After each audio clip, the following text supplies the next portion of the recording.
Buenas con todos. Nuestro grupo hoy día va a hablar sobre el tema que nos tocó, que es guerrillas y grupos terroristas en la selva peruana. Nuestro trabajo de investigación se refiere al tema de las guerrillas y grupos terroristas que tuvieron un gran impacto en la Amazonía peruana, como el Sendero Luminoso y el MRTA. Esto es un tema muy controversial que nosotros hemos estudiado para dar a conocer a ustedes una parte de la historia que pasó en la selva peruana y en el Perú desde 1980 y 2000.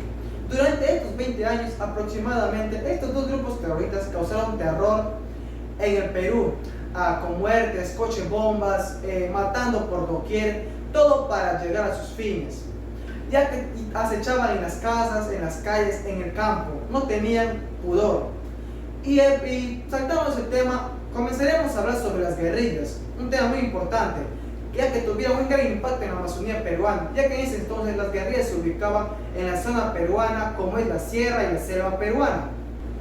Pero nosotros nos centraremos en la selva peruana, ya que para ellos era un buen sitio para esconderse del ejército peruano, ya que en ese entonces la selva no era un lugar muy urbanizado como es entonces, y la mayoría estaba cubierto de una gran zona de árboles y una gran diversidad de plantas, un lugar perfecto para un escondite y para evadir a las autoridades, ya que era muy difícil llegar en ese entonces y la única manera era mediante botes, ya que para ellos era un camuflaje perfecto.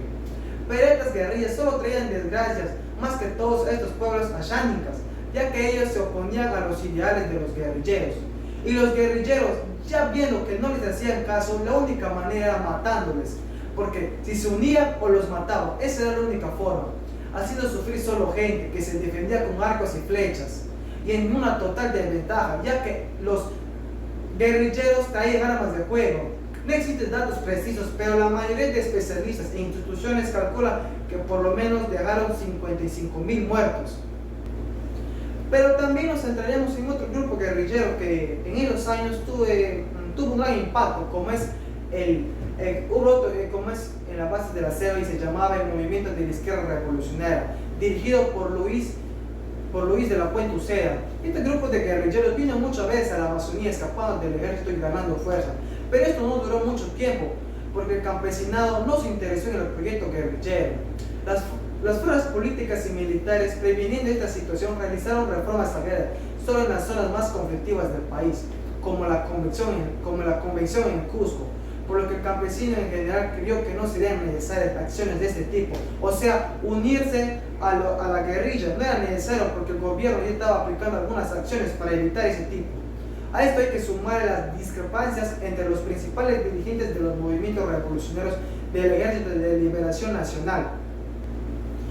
Pero este grupo guerrillero no duró mucho tiempo, por las principales razones, como ya dije, y ya que estaba en constante enfrentamiento, como el ejército peruano llegó hasta un punto donde se encontraba en pésimas condiciones en medio de la selva peruana, y para su mala suerte tuvieron que enfrentarse a las armadas en numerosas oportunidades. Y en uno de los últimos enfrentamientos que ocurrió en 1965 en Yanaurina, donde los guerrilleros se enfrentan a miembros de la policía, pero ellos se rebelan a su oposición, siendo aniquilados por el ejército, muriendo en el acto Luis Felipe de la Puente Uceda. Y en la actualidad hay un grupo guerrillero en la selva peruana que se llama la FARC, pero no es necesariamente ya que es un grupo guerrillero de Colombia, pero que se centra aquí entre la frontera de la selva peruana entre Colombia y Perú, que se dedica principalmente al cultivo y tráfico de drogas, desde ya que está en pelea con Colombia con acuerdos de paz. Pero en algunas facciones de las disidencias de la FARC emigraron al sur colombiano hasta los bordes de las provincias loretanas fronterizas de Putumayo y Mariscal Ramón Castilla, aunque mantienen una estructura diferente a la FARC de Loreto. Este último grupo guerrillero no tiene mucha importancia, pero es para contar una información importante, ya que los que tuvieron mayor impacto entre los 1980 fueron Sendero Luminoso y el grupo guerrillero, el MRTA, y el grupo de Liberación Nacional. Con esto concluyo mi parte.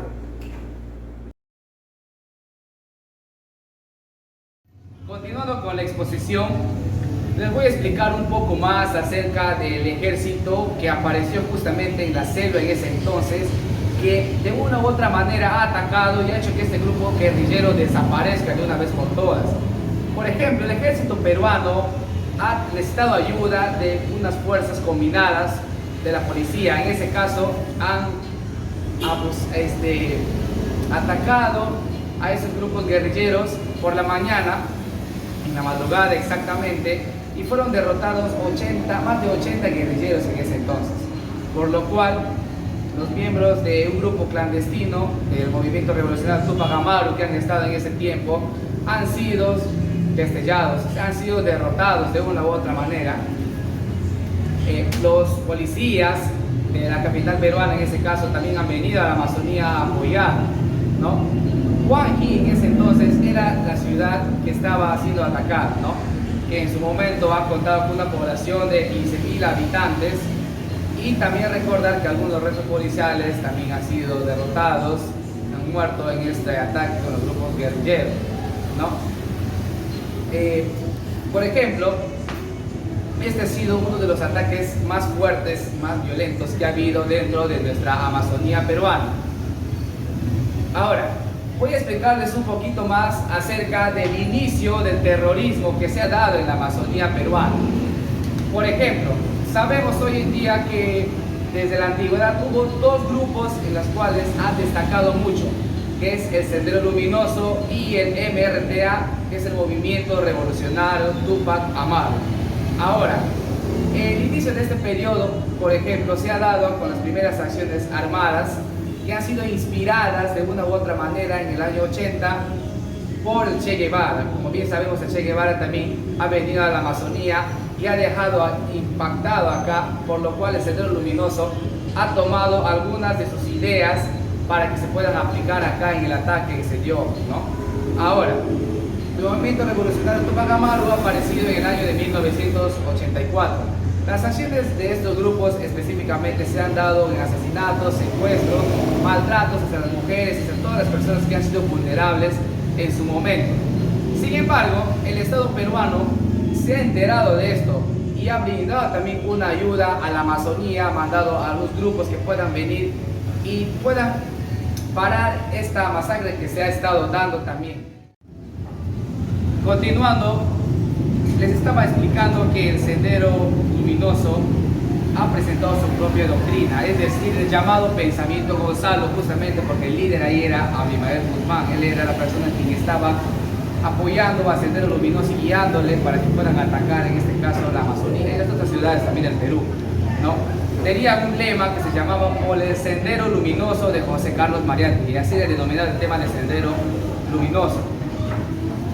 Por ejemplo, también, si hablamos un poquito más del Sendero Luminoso, ha desatado y ha sido muy impactado en la época del terrorismo, la cual ha participado como un principal agente empleando el terror hacia la población. Desde entonces solo ha tenido actuaciones esporádicas, es decir, cuando el Sendero Luminoso ha venido acá, ha causado un terror por la cual las personas han tenido que huir de otras ciudades por las fronteras en ese tiempo para que no sean maltratados por este grupo de Sendero Luminoso. Abimael Guzmán. ¿Quién fue Abimael Guzmán? Fue un líder del grupo de Sendero Luminoso, conocido por el nombre de Guerra, Presidente o Camarada Gonzalo, ¿no? Ha sido un profesor de filosofía y terrorista peruano, fundado en 1970, su grupo, justamente el Sendero Luminoso, que ha sido activo en el Perú, el cual dio comienzo al conflicto armado interno desatando entre el país de 1980 y 2000. En ese lapso se ha desarrollado este ataque. El MRTA fue una organización armada marxista-leninista fundada en 1982, pero ha comenzado a atacar en julio de 1984. Ha formado parte de la época del terrorismo y en un informe filial a la Comisión de la Verdad y Reconciliación ha concluido que el MRTA ha informado que ha sido responsable del 1,5% de las víctimas mortales que han sufrido pérdidas en nuestro Perú. Fue considerado como una organización terrorista por el gobierno peruano y por los Estados Unidos de América. Víctor Polay Campos, finalmente también hablamos de este señor, que el MRTA ha liderado por el fundador Víctor Polay Campos hasta su recaptura y encarcelamiento en 1992. Ahora, tras la muerte de Polay, ha asumido otra persona que es Néstor Serpa hasta su muerte en la operación Chaví de Huántar en el año 1997. Estos fueron tres personajes que han destacado bastante en la Amazonía, en el impacto, y que han desatado un terror aquí en la ciudad también de Iquitos. Eso sería todo, muchas gracias. Continuando con la exposición, el punto que me tocó hablar es sobre Movimiento Revolucionario Tupac Amaru, MRTA y el Sendero Luminoso en la selva peruana. Antes de ahondar en el tema, voy a hacer una pequeña introducción para conocer un poquito más.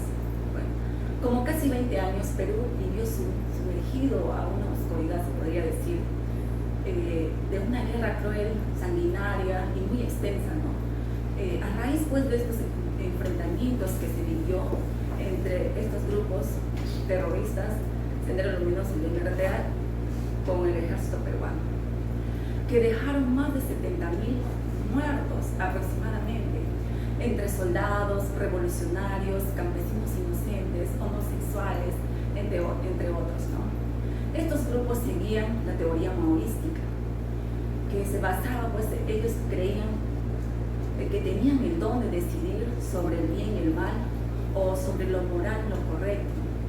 Entre los años 80 y 90, Tarapoto fue escenario de estos enfrentamientos entre el MRTA y el ejército, pues sus habitantes sufrían de violencia entre ambos bandos, toques de queda, asesinatos, entre otros más, ¿no?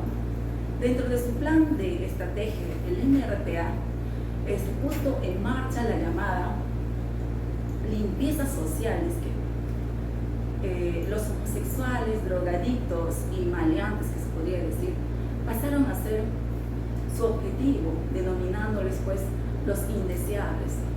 En aquellos años quedaron como 2 o 3 homosexuales en esas. Ahora vamos a saber cómo es que atacaban estos grupos terroristas en la selva. Bueno, ellos bajaban, de la selva o se aparecían de la nada, y muchos de ellos eran como un vecino más, vivían en la ciudad. Ellos ajusticiaban o secuestraban y luego se desaparecían. Los cuerpos sin vida fueron abandonados en el cementerio, en las calles, como el caso que sucedió a un chico, un joven homosexual, en febrero de 1989. Pues le encontraron muerto y con un cartel a su costado escrito ahí, así mueren los, como ustedes podrán ya comprender, con una forma déspota que se referían a los homosexuales en ese entonces. Al ejército lo tenían por igual, porque cualquiera que resultaba ser sospechoso, automáticamente podían terminar muertos. Era algo temible en esos entonces. Un caso ocurrido también fue el 12 de septiembre de 1988 en la ciudad de Pucallpa, Ucayali. Sendero Luminoso pues capturó a 10 personas entre homosexuales, prostitutas y drogadictos. Sus cuerpos fueron tirados en una fosa común, no fueron reclamados por sus familiares, tampoco se solicitó ninguna investigación de los hechos. De repente será porque tenían temor o vergüenza, no se sabe, ¿no? Incluso un sector de la población estuvo a favor de estos enfrentamientos. Qué pena, ¿no? Otra de las masacres más sonadas sucedió en Tarapoto el 31 de mayo de 1989. Bueno, también le llamaron en ese entonces la Noche de las Gardenias. Fue una matanza selectiva contra personas del LGBT. 6 integrantes del MRTA ingresaron a ese bar Las Gardenias, desde donde capturaron ya a 8 personas entre gays y travestis, y luego los asesinaron a balazos. Ellos pues justificaban sus actos aludiendo que eran lacras sociales, que no pertenecían, que solo servían para corromper a la sociedad. El Estado peruano, en honor a esta masacre, declaró el 31 de mayo como el Día Nacional de la Lucha contra la Violencia y Crímenes de Odio hacia lesbianas, trans, gays y bisexuales. También, ¿por qué no hacer mención este hecho que se dio conocido como el Holocausto Ashánicas al inicio de los 80? Esta población estaba ubicada en la selva central de la Amazonía peruana, dirigido por Sendero Luminoso, De este hecho, la CBR, o sea, la Comisión de la Verdad y Reconciliación, calculó más de 6.000 ayánicas muertos, 5.000 desaparecidos y como 10.000 desplazados. La población ayánica pues, fue víctima de desplazamiento forzado, asesinatos, sometidos pues, a condiciones de vidas infrahumanas, secuestro, esclavitud, pues todo eso afectaron gravemente sus derechos fundamentales de este pueblo indígena. Ahora veremos el 2.3, que es la captura de los líderes y el declive de los grupos terroristas. Bueno, comenzó su caída del Sendero Luminoso pues, con la captura de su líder, Abimael Guzmán, el 12 de septiembre de 1992, en una residencia del distrito de Surquillo, en Lima, mediante un operativo ejecutado por el Grupo Especial de Inteligencia llamada GENI, encargado de la llamada Operación Victoria. Estaba comandado por el general Ketty Vidal, de la Policía Nacional. Guzmán pues, fue sentenciado y condenado a cadena perpetua. Luego, en 1999, capturaron a su sucesor, que era Óscar Ramírez Durán, más conocido como Camarada Feliciano. Entonces fue ahí que el Sendero Luminoso perdió las fuerzas y la continuación de las operaciones terroristas. En cuanto al MRTA, pues sus fuerzas fueron decayendo por el encarcelamiento de sus líderes, como Víctor Polay Campos en 1992. Bueno, pero ya en el año 1996, un comando armado de 14 miembros subversivos del MRTA, pues tomó por asalto la residencia del embajador de Japón en Perú, comandado al mando pues del señor Néstor Cepa Cantolino, empezando la crisis con 72 rehenes que duró más de 126 días. Esto pues terminó cuando las Fuerzas Armadas peruanas recuperaron la embajada con una acción militar denominada Operación Chavín de Huáncar. Esto permitió la liberación de los rehenes. En conclusión, el resultado final fue la muerte de los 14 miembros subversivos más su líder y aparte 2 oficiales. Con este golpe, el MRTA desapareció por completo. Continuando con la exposición, ahora vamos a saber qué pasó o si los grupos terroristas aún continúan ejerciendo en nuestro país. A pesar de que las actividades terroristas se han reducido significativamente, aún persisten y con características que nos remontan al periodo de la violencia. Es preciso resaltar también que se han identificado condiciones estructurales, tanto sociales, económicas y políticas, que generan vulnerabilidad en la población.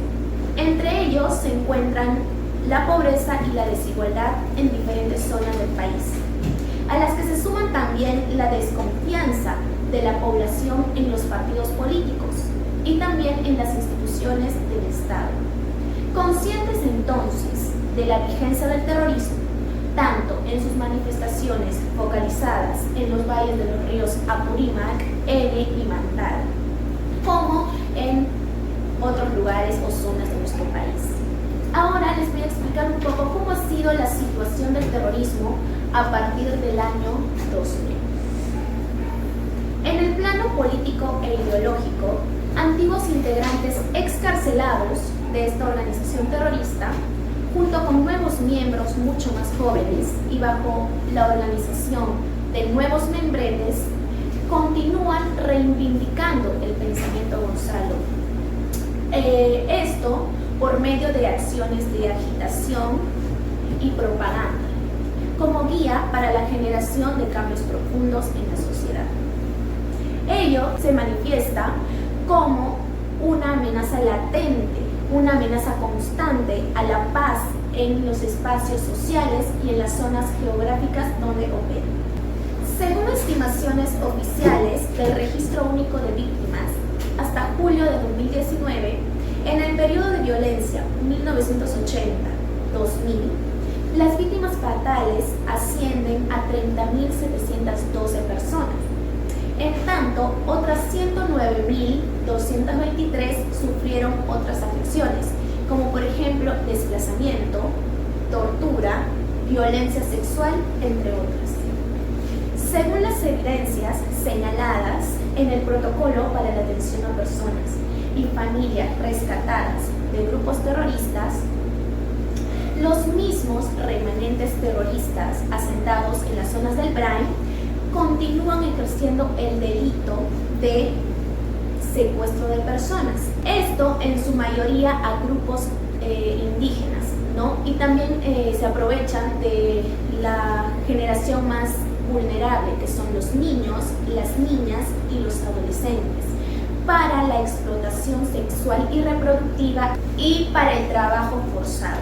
En la actualidad y en el plano militar, antiguos miembros y hoy disidentes de la organización terrorista, con un discurso ideológico similar y en alianza con algunas redes criminales dedicadas al tráfico ilícito de drogas, se enfrentan a las Fuerzas Armadas y a la Policía Nacional del Perú, en el valle de los ríos Apurímac, Ene y Mantaro.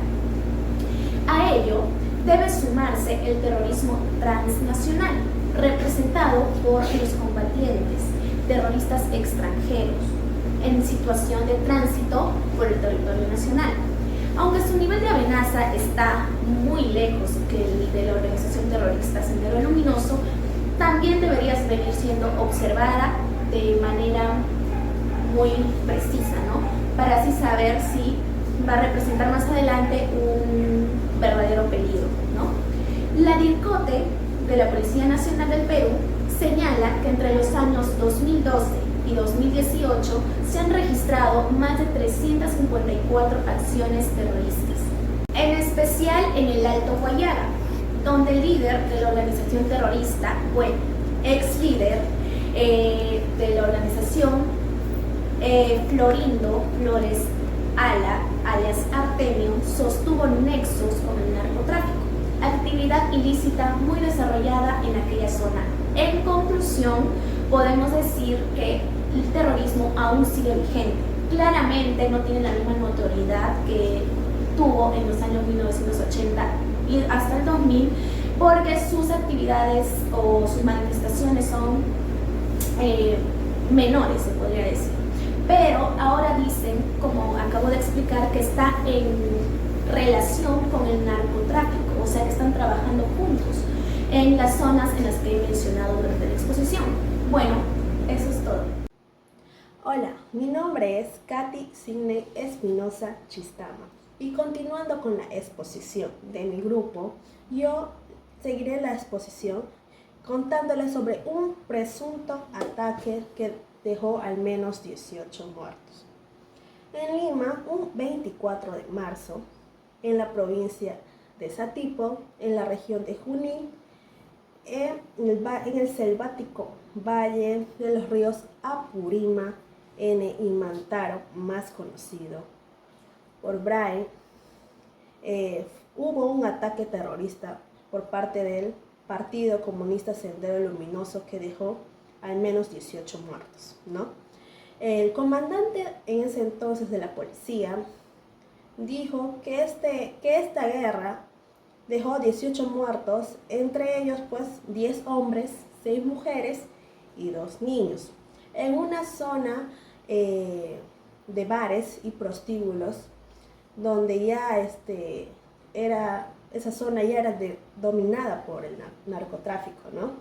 Ya, el grupo Sendero Luminoso ya había comunicado a las personas de esa zona retirarse del lugar. Y el ataque fue ocasionado porque desobedecieron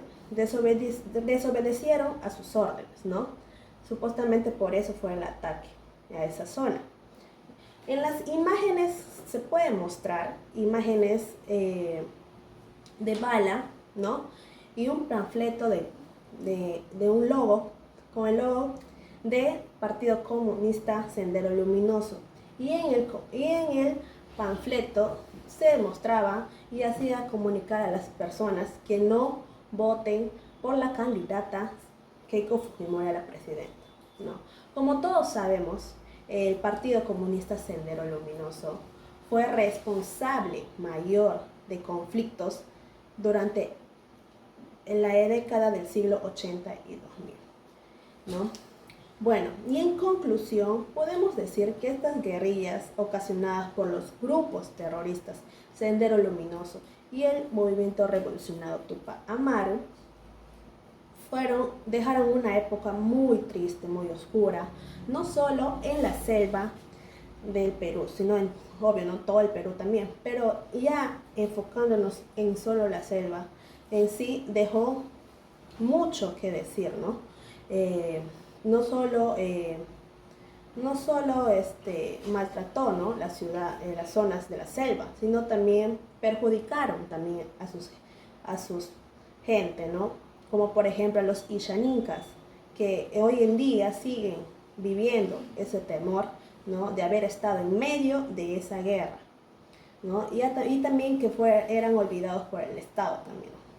También podemos concluir que estos grupos se escondían en zonas de la selva, porque estas zonas eran olvidadas por el Estado.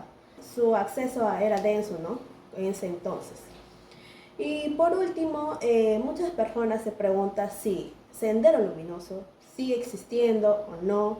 Como ya todos saben, el líder de este grupo, Abimael Guzmán, falleció en el año 2021, ¿no? Otros dicen que con